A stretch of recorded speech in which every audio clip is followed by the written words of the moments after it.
The honourable member for North Okanagan-Shuswap. Thank you, Madam Speaker. I will be splitting my time with the member for Montmagny, Ledelet, Kamarokska, Rivière-du-Loup. Easier to say than his name. It is always an honour to rise as a representative for the amazing people and spectacular region of North Okanagan-Shuswap. Madam Speaker, it is also an honour to rise to speak to today's Conservative Opposition Day motion that is in front of us today. And that is that given the government has announced a temporary 3-year pause to the federal carbon tax on home heating oil, the House call on the government to extend that pause to all forms of home heating. Winter has started in our nation, and Canadians are having to pay more than ever to heat their homes. Heating our homes is not a luxury.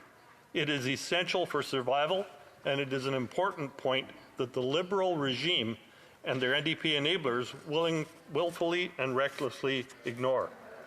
In the past week, we saw an admission from the Liberal-NDP government that the federal carbon tax is hurting Canadians' homes. However, their token and partial deferral of the federal carbon tax, predominantly Liberal regions, is unacceptable. I cannot recall an instance when the federal government acted in such a divisive, cynical, and self-interested way by relieving pain inflicted by this government for some, but not for all. Too many members of this House continue to ignore or deny the hurt being inflicted by the Liberal-NDP coalition, so let me share with you how the hurt has recently been described to me by a constituent. The more that Canadian families are forced to pay for necessities of basic survival, like home heating, the less they have to pay for other basic essential expenses, such as groceries and clothes for their kids. These are the realities, and if the Liberals are serious about reducing the pain experienced by Canadians, then they must start to recognize the problem. The Conservative motion before the House today proposes solution for the pain inflicted on Canadians by this Liberal government. The motion's proposal is inclusive of all Canadians, not exclusive to the chosen few of 3%. Not only is this common sense motion reasonable, universal, and fair, it is essential because it will directly support the ability of all Canadians to meet their essential need of heating their homes. Canadians struggling to keep the heat on are watching and will be watching when members vote on this motion next week. I will read it again so it is very clear what we are debating here today and will vote on next week. Given that the government has announced a temporary 3-year pause to the federal carbon tax on home heating oil, the House call on the government to extend that pause to all forms of home heating. Madam Speaker, as the NDP-Liberal coalition and bloc collaborators continue to deny the carbon tax pain, the Governor of the Bank of Canada has clearly stated that the carbon tax is adding to the devastating inflation affecting the lives of Canadians, especially low-income Canadians who are being hit the hardest. The member for Northumberland Peterborough South recently asked Mr. Macklin what the effect on inflation would be if the federal carbon tax was removed. And Macklin confirmed that removing the carbon tax would in fact achieve a much-needed reduction in inflation. Mr. Macklin went on to state, and I quote, "It is the most vulnerable members of our society that are suffering from high inflation. They are feeling the brunt of affordability more than everybody else. They can't just move down the market. They are already at the bottom of the market. Much of their spending is already on necessities. You can't cut back on that. That is why it is so important that we get inflation down. Inflation is a tax that disproportionately affects the most vulnerable members of our society." End quote. Madam Speaker, we know that the carbon tax is adding to inflation, which is adding to the cost of living, which is adding to the number of young families, single parents, seniors, and many others having to make the choice between heating and eating. I hear from Canadians in the North Okanagan Shuswap about how food banks are struggling to keep up with demand and how businesses are trying to balance their books to avoid going under. Small business owners forced to dip into their savings in an effort to avoid laying off workers. I would like to share a couple of recent emails from good people at home who are struggling under the inflationary load forced on them by this NDP-Liberal government.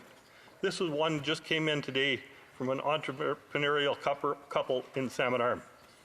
Partial quote. Mel, let's talk about sticker shock.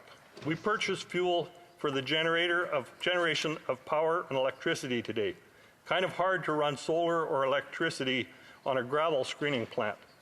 Carbon tax of $294.59 and $149.04 for GST. Pretty darn sure that is part of the problem why many of our fellow small business people are facing bankruptcy. Sincerely, taxed to death constituents, Peter and Ann. Quote, end quote. That's over $400 just on one tank of fuel so they can run their plant.